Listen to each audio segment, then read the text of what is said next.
Hi, welcome to Cheery Conversations. This is a very special home edition because I have a guest on that you're going to know and love. It is Tamika Jones. And in the 920 in the Green Bay area, for sure people know who Tamika Jones is. And now across the nation. To connect the dots, maybe if you're like, I know that. James Jones, NFL star, NFL Network host now. It's his better half. Let's just be honest. Tamika is the great part of the good part of James. So anyway, we're here with Tamika. So Tamika, will you tell us about your connection with the 920? Maybe for any viewers who don't know all of the specifics about how you got to Green Bay, your time here, and then how long you've been gone, because you've been here a couple times. Yes. Well, I am Tamika Jones. I am connected to the 920. My husband was drafted by the Green Bay Packers in 2007, and we spent from 2007 to 2014 there. And then 2014, we went back home to California to play a season under the Raiders, and then we came back for one season back with the Packers in 2015. So that's our. And now where are you living? Now we are in Arizona, Okay. Sunny Arizona. Nice. Have you been at home, like not able to leave your house? What are the rules right now in Arizona? Arizona, we definitely are stay home, stay safe. We're practicing that.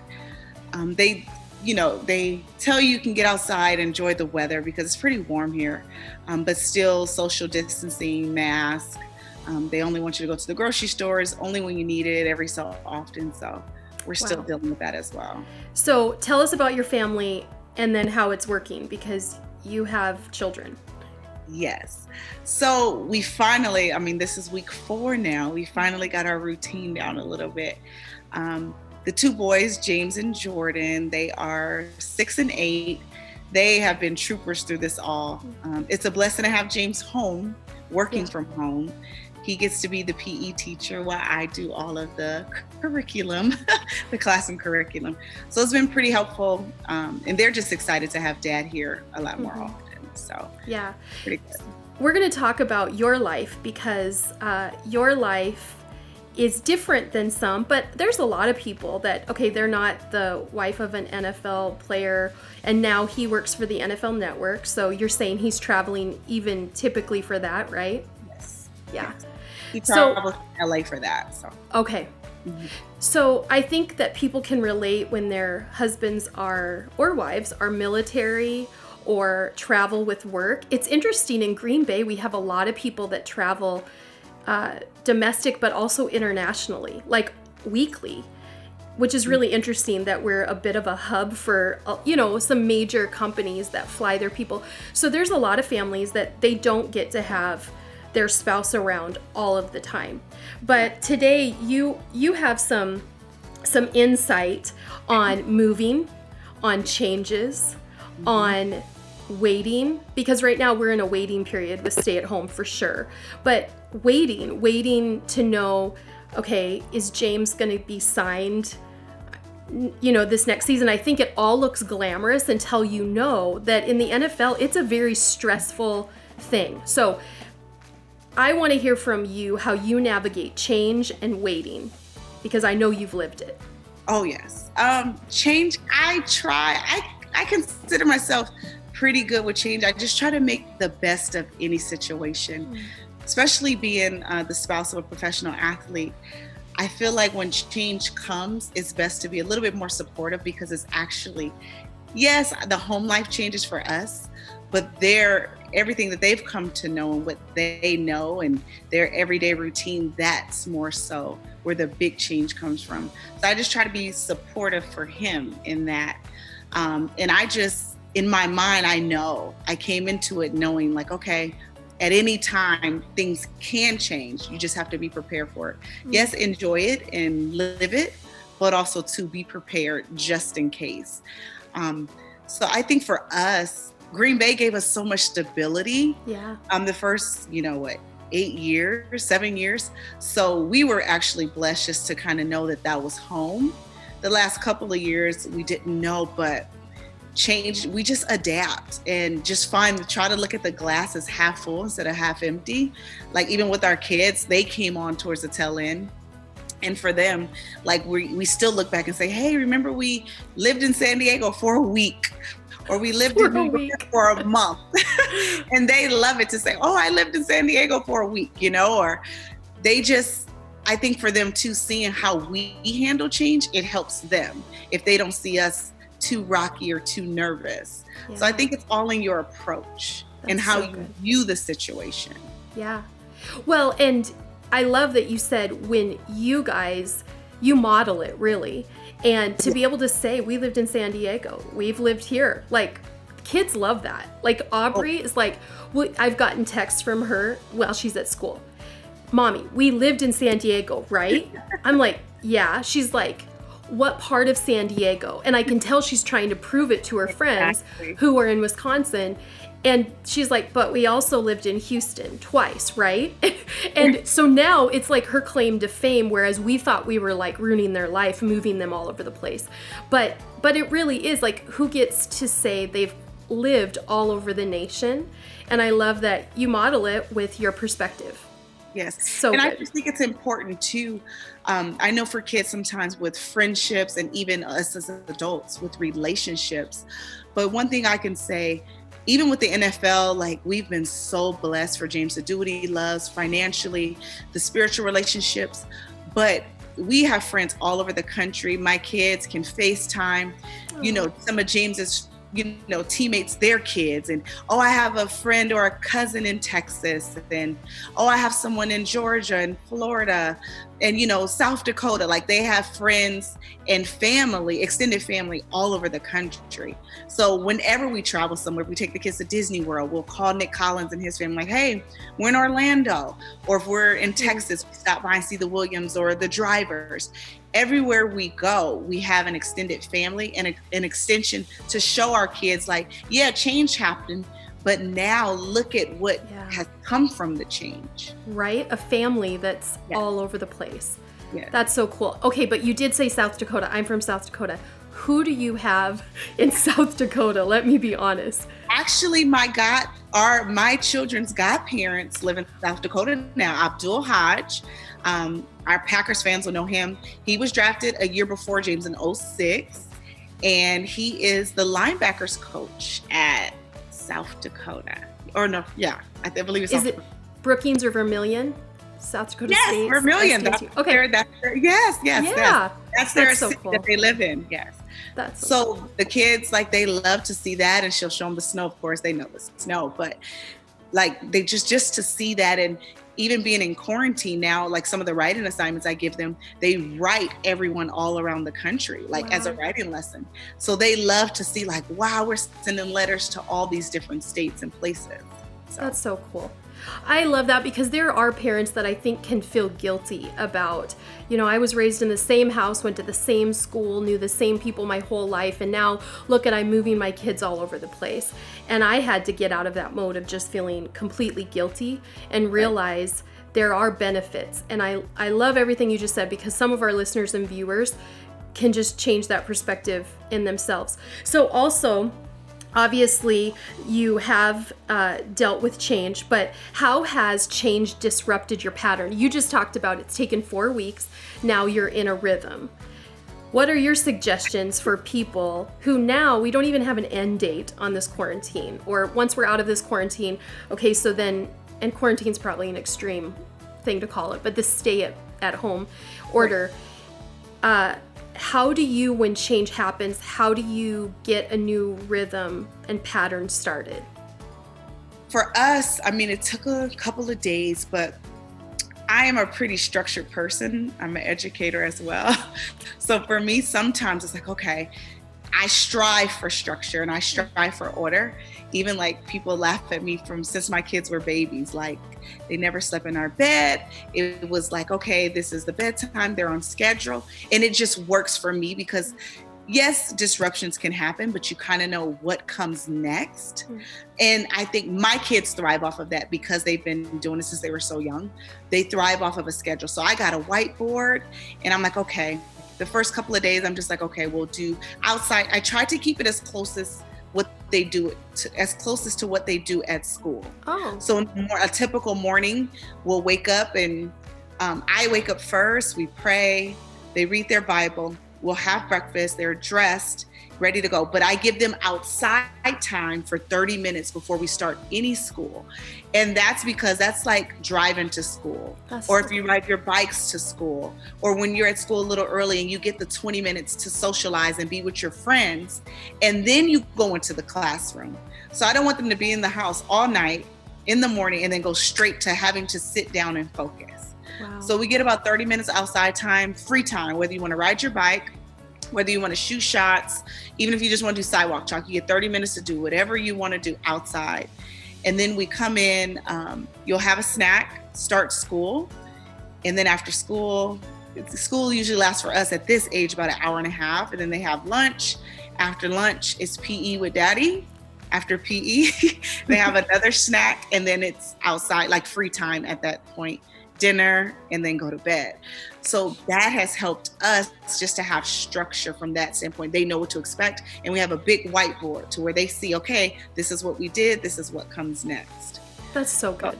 Yeah, I try to just, at least for me too, for my sanity, I kind of know like, okay, the kids know and the expectations there, but everyone's on the same page.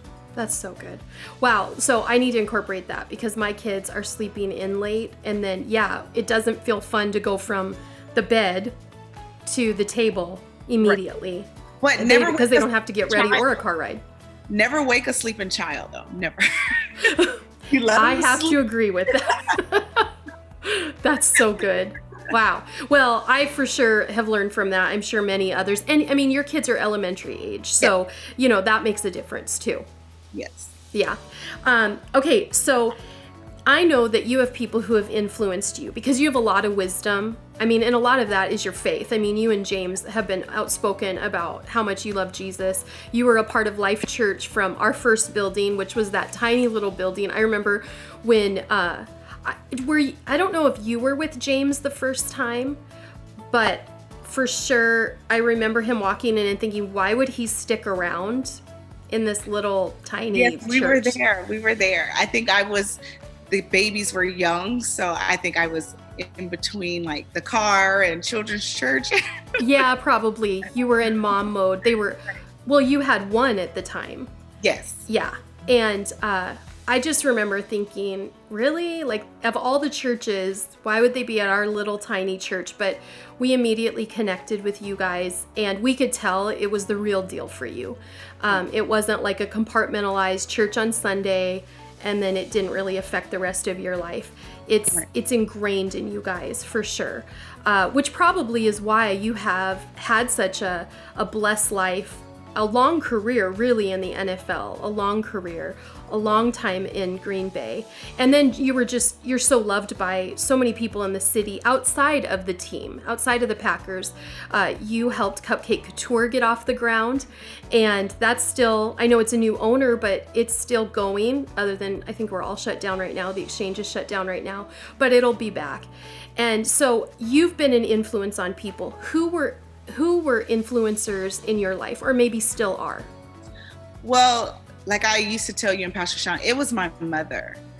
Definitely my mother. She was a strong-willed person, stay-at-home mom. So I was raised to where if I didn't feel good or if I was just having a rough day, she would come pick me up. Or even at school, when I was in school, so like I'll get a summons from the front office and it's like, oh, your mom surprised you with lunch. Oh. So just seeing the type of mother and woman she was, that's what I try to model my life after, and just to have the effect on my husband as well as my kids.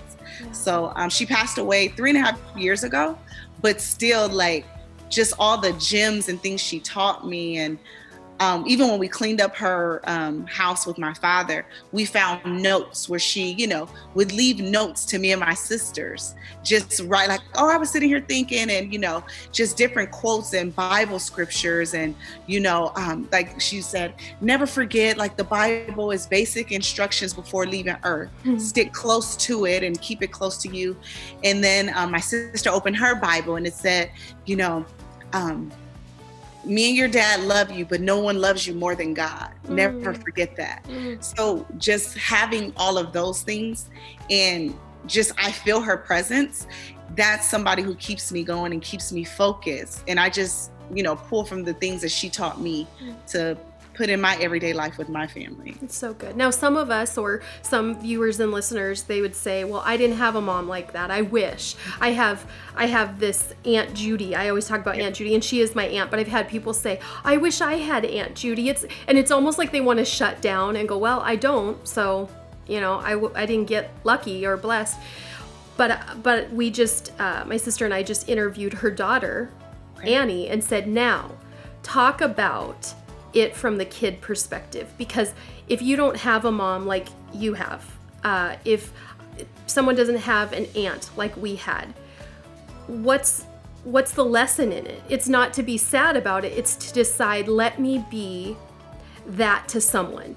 So Tamika is that to her boys.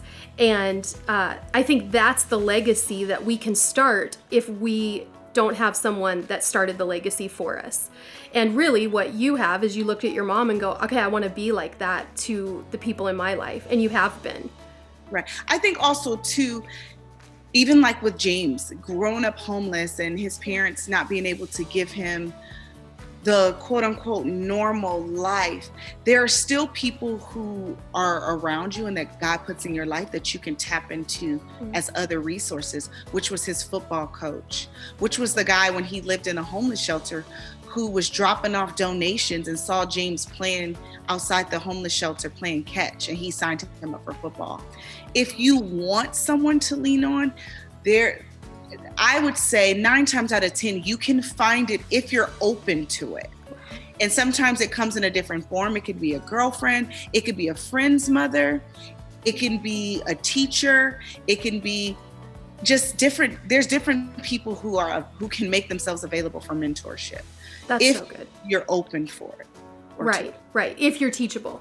Yeah. Yeah, which is such a huge quality. That's amazing. Okay, speaking of James and you, because you just said this, and this is similar to Sean and I, probably another reason we click. Sean came from like a rough part of town. He came from a rough life. There was a point where Sean was homeless. I think we told you guys. I mean, it was probably only a few months, but he was sleeping on the library heater outside of it because he had gone to juvenile hall. And then this was in his early teens. And when he got out, his parents had lost their house and moved to an apartment, and he didn't know where they were. And there weren't cell phones. So until he found them, he was on the library heater, staying warm at night. So granted, James was homeless for a long time, but I come from this very close-knit family from a ranch in South Dakota, and my parents were very involved, and Sean came from that.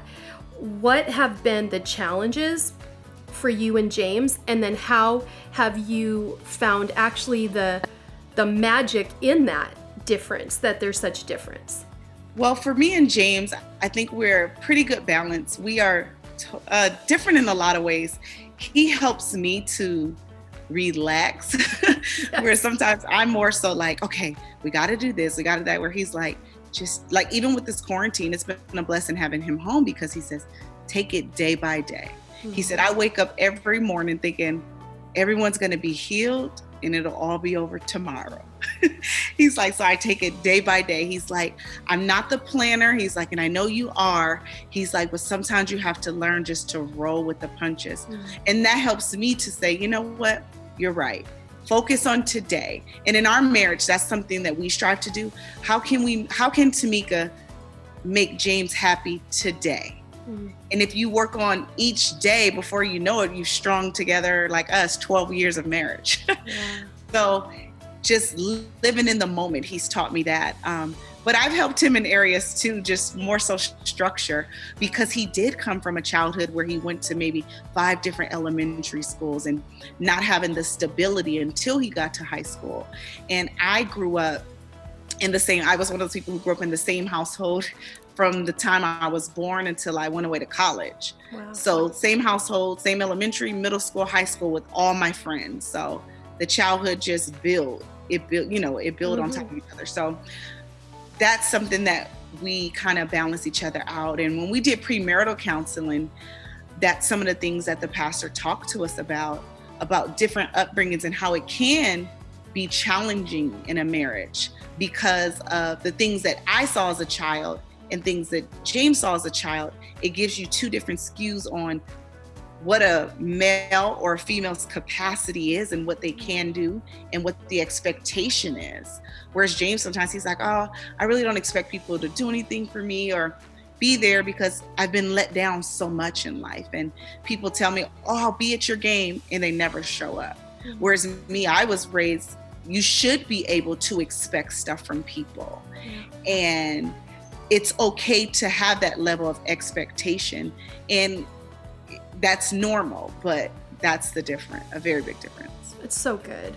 I think, again, you're big on perspective. I mean, you may know that, but I'm sensing that from the perspective of we've moved a lot. We have friends everywhere. Like, that's a good thing. And then the perspective of James chills me out and I bring structure. Perfect. You guys complemented each other rather than compared who knows how to be married better, who knows how to do this right.